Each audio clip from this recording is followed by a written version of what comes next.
एक गांव में एक बकरा रहता था जिसका नाम राजू था, जो बहुत ही ताकतवर था, जिससे पूरा गांव डरता था।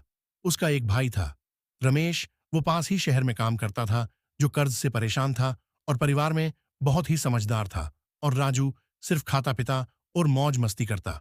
एक दिन उनकी माँ ने बताया कि अपने पास शहर में अपने 2 बीघा जमीन है, वह तुम दोनों को आधा आधा बांट लो। फिर कुछ ऐसा हुआ कि तुम देखकर हैरान हो जाओगे। देखने के लिए पार्ट 2 देखो। वीडियो को लाइक और चैनल को सब्सक्राइब कर दो।